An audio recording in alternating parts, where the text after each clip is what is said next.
Bonjour à tous et bienvenue dans cette nouvelle vidéo où j'ai préparé un buste pour faire un collier et je vais vous montrer comment. Alors, première chose à faire, c'est sélectionner les fils que nous allons utiliser. J'ai choisi du fil aluminium comme celui-ci qui est, comme vous le voyez, fuchsia. Et j'ai aussi sélectionné une série de perles. Ici, ce sont des perles naturelles d'Açaï. Donc l'Açaï donne ce type de petites perles. Voilà, on a tout ce qu'il faut au niveau des couleurs, des quantités. Donc évidemment, il y a des rosés et je vais aller dans les rosés ici. Il y a des orangés également. Donc on a vraiment les couleurs qui sont assorties au fil. J'ai besoin pour faire cette réalisation de pinces de toutes sortes. Alors celles-ci, elles ont été utilisées depuis des années pour certaines, ce qui explique les bouts de papier collant. N'y faites pas trop attention. Nous avons la pince plate classique, la pince plate qui est un petit peu plus facile à utiliser pour plus de précision, qui est justement en forme de bec ici. Nous avons la pince ronde, qui est aussi une pince qu'on trouve un petit peu partout, voilà, qui permet de faire des arrondis. Et ici, ça va être très utile. J'en ai une autre un petit peu plus petite. Et ici, une pince coupante, en fait.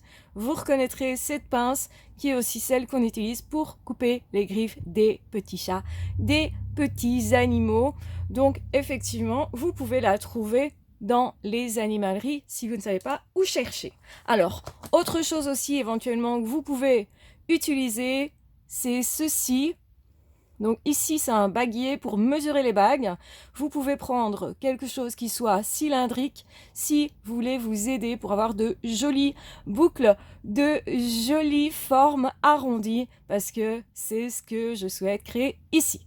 Alors, la première chose qu'on va faire, c'est dérouler un bout de fil et couper notre bout de fil qui va servir. Alors si vous voyez un chat passer, c'est normal. Si vous entendez des petites griffes aussi, c'est normal. Petite Lélou n'est pas très loin et aime bien suivre un petit peu tout ce que je fais.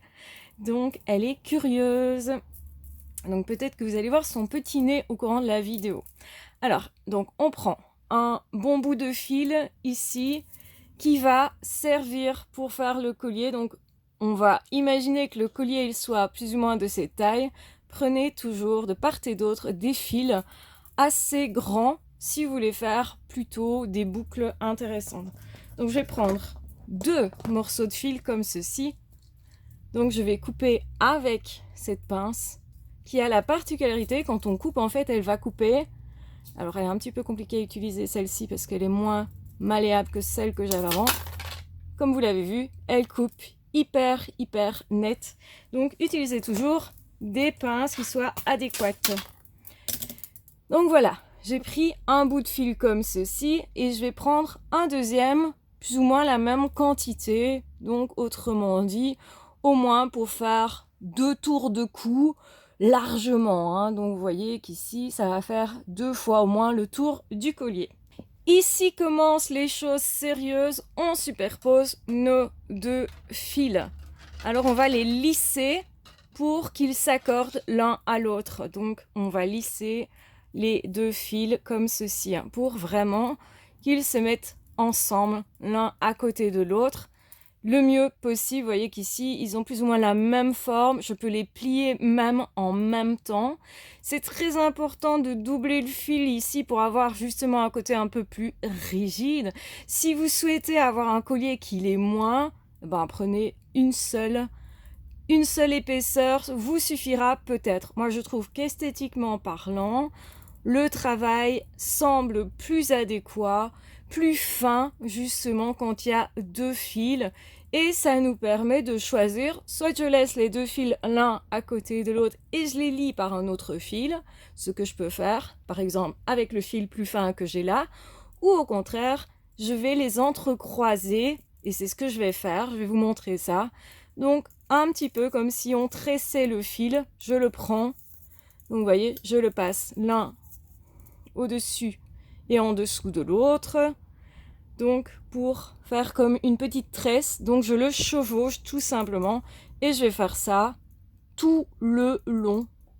Nous obtenons donc le tour de cou qui est comme ceci.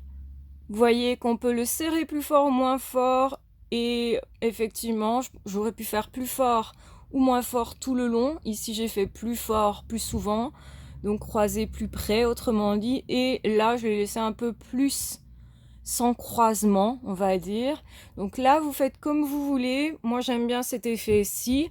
Alors à partir d'ici on va le déposer sur le bustier.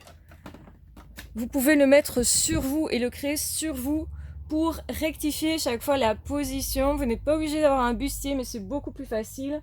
Je vous recommande d'en avoir un si vous voulez aussi présenter à des expositions des bijoux. Vous pouvez en récupérer en magasin. Là, ici, c'est ce que j'ai fait. C'était un magasin en liquidation et donc voilà, une bonne façon d'en acquérir un. Donc maintenant, on va s'intéresser juste à un seul côté du collier. Mais ici, je vais décorer ce fil par des perles parce que le but, c'est aussi de travailler le collier. Donc, je vais ajouter des perles qui soient celles que je préfère moi. Je vais mettre du mauve. Donc, ce sont des perles d'Assaï. Évidemment, toujours vérifier que les perles que vous allez utiliser rentrent bien, hein, donc passent bien. Donc, le fil doit bien passer dans la perle. Et je vais utiliser aussi des perles d'autres couleurs ensuite. Mais je vais vous montrer entre temps ce que je vais faire. Donc d'abord j'en mets une seule, j'en mettrai d'autres ensuite. Donc je suis sur un fil et je vais passer mon autre fil autour de cette perle-ci pour la maintenir. Hop, je fais un cercle. Vous voyez ce que je viens de faire? Petit cercle autour de la perle tout simplement. Et je vais repasser derrière le fil ensuite. Pourquoi ça? Pour caler la perle tout simplement. Hop, vous voyez. Donc voilà le résultat. La perle est maintenant sur le fil, ne bougera pas trop, ne risque pas trop de se balader. Évidemment, c'est si vous souhaitez que la perle ne se balade pas trop. Sinon, ne faites pas comme ça. Je rajoute une autre perle. Je ne sais pas si elle va aller avec, mais je trouve que ça pourrait être sympa. En tout cas, je vais de toute façon rajouter des perles de couleur. Donc, est-ce que je mets du vert? Est-ce que je mets d'autres couleurs? Je pense que je préfère cette couleur au vert. Donc, ça, c'est une question de goût. Et c'est important de savoir accorder les couleurs et de tester avant de les enfiler, parce que vous ne devez pas forcément tordre trop souvent votre fil en fait, hein. Donc plus vous savez ce que vous allez faire avant, plus beau ça sera, parce que le fil ne va pas être tout distordu, etc. Donc ici je vais passer une autre perle sur ce fil-ci pour justement ramener mon fil de la même façon. Je vais tenir ma perle, hop, et je ramène mon fil comme ceci. Donc je fais exactement la même chose. J'entoure la perle.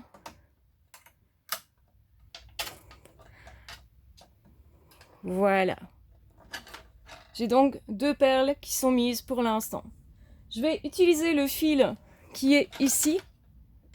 Si je veux rajouter quelque chose à cet endroit, ou bien préférer le mettre à cet endroit, je vais pouvoir effectivement choisir. Je vais rajouter une perle sur le fil du haut qui est hors écran, hein, je sais. Hop, voilà, vous le voyez maintenant.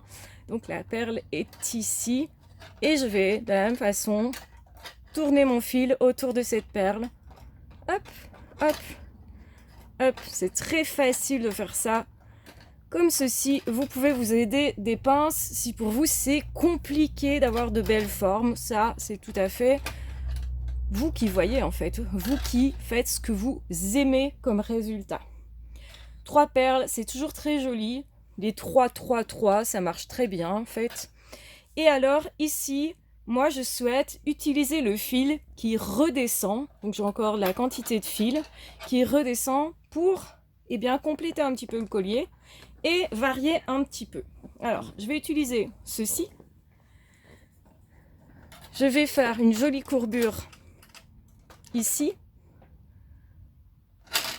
Voilà. Je vais redescendre le fil vers l'intérieur pour l'entourer comme ceci en spirale. Vous voyez? Et je vais m'intéresser au second fil et je vais venir le travailler. Donc je tiens le fil et je repasse autour de la perle.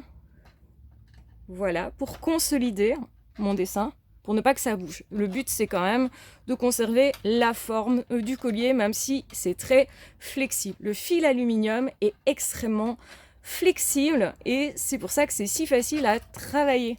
Et justement, ça en donne cet aspect qui restera flexible et qui pourra se positionner comme la personne le souhaite sur le corsage. C'est l'intérêt de ce type de collier. Alors, j'ai envie de rajouter d'autres perles, donc je vais aller tout simplement sur mon fil qui monte ici. Je vais aller remettre une perle. Et hop! Vous pouvez utiliser des perles en bois si vous n'avez pas de perles d'açaï, c'est tout à fait recommandé, ça fonctionne très bien. Donc là, je vais enrouler mon fil et je me retrouve avec un tout petit bout de fil, c'est assez spécifique. Ici, je vais donc prendre ma pince ronde. La pince ronde la plus petite ici, parce qu'il ne me reste pas grand-chose comme fil, donc je vais tout simplement travailler ce fil-là. Je vais donc prendre ma pince, regardez bien, et je retourne ça vers l'intérieur. Je refais une petite boucle, je l'enroule et je serre un petit peu, de façon à ce que ça soit esthétique, mais aussi que ça soit agréable au toucher. Là, ça ne pique pas. Le côté éventuellement coupant, piquant, etc. si mon fil n'a pas été bien coupé. Donc pas avec une pince comme je vous ai montré, parce que la pince que je vous ai montrée, elle coupe vraiment droit. Mais si vous prenez une autre pince coupante, vous risquez effectivement que ça fasse une sorte d'encoche et donc que ça gratte la peau et le cou de la personne. C'est pour ça que je vous recommande d'orienter votre fil vers l'intérieur, de faire des boucles vers l'intérieur et de toujours penser, est-ce que ça sera agréable à porter? Alors on va continuer effectivement. Là, je vais rajouter une perle, mais plutôt dans les mauves, ici tout près. Donc réfléchissez toujours avant de comment vous allez faire pour accorder les couleurs. Si vous ne savez pas, vous testez en mettant la perle devant. Oui, j'ai vu que ça allait, que la couleur s'accordait, que ce serait bien d'en remettre une vers le bas pour que ça soit esthétique. Et donc, vous allez refaire ce petit tour de perles, hop, vers l'intérieur. Et je me retrouve avec un petit bout.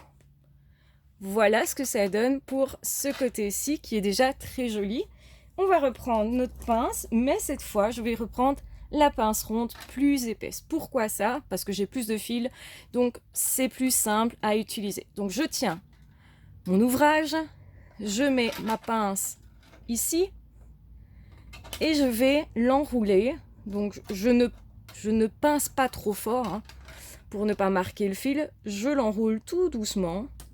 Donc c'est une question de pression, mais avec le temps, vous allez savoir quelle doigté utiliser, quelle force utiliser. Faites ça tout en douceur.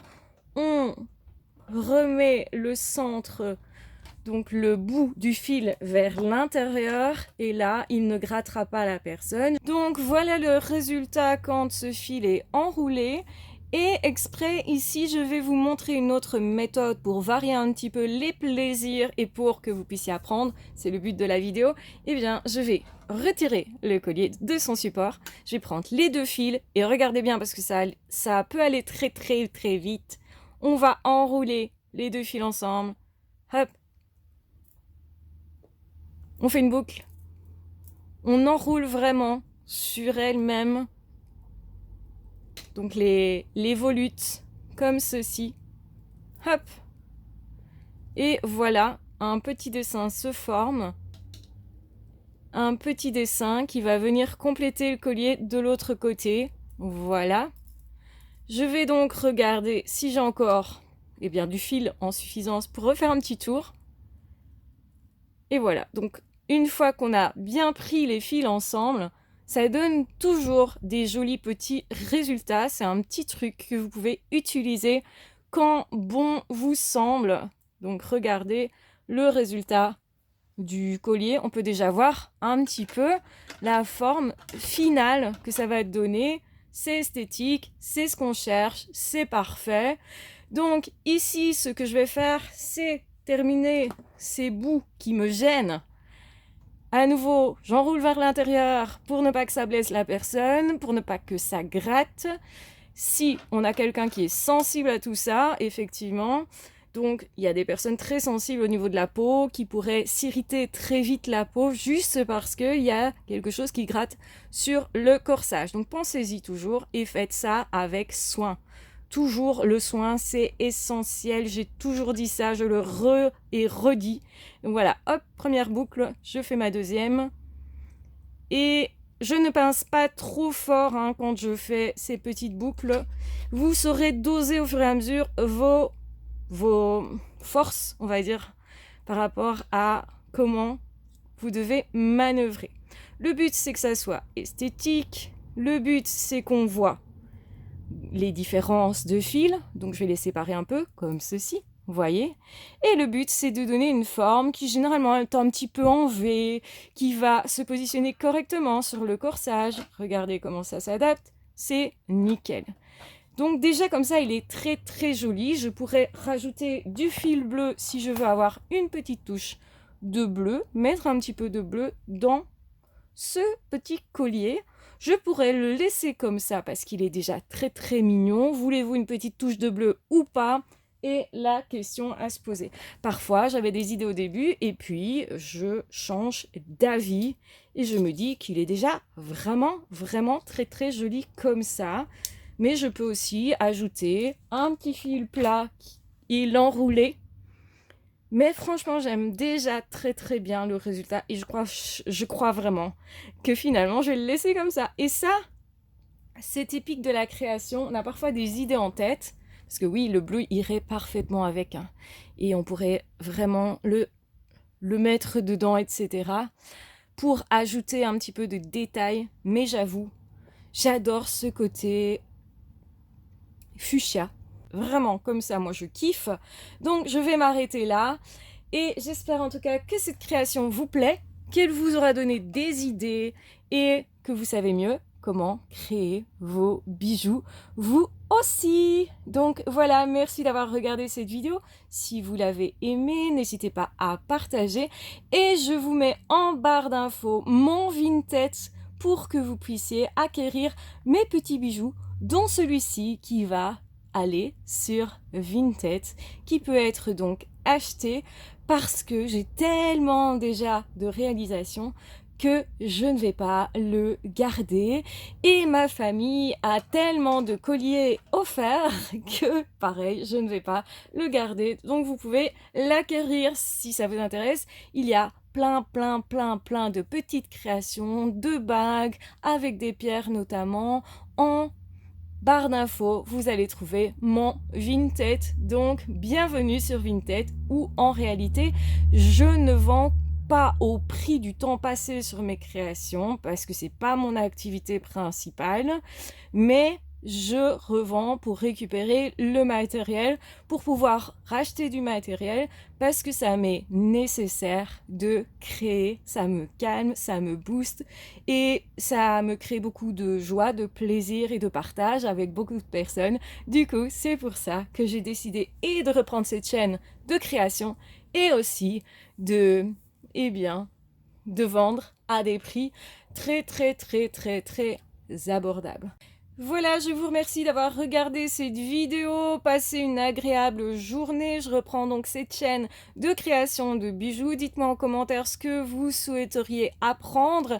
Prenez bien soin de vous et on se retrouvera très vite dans une autre vidéo.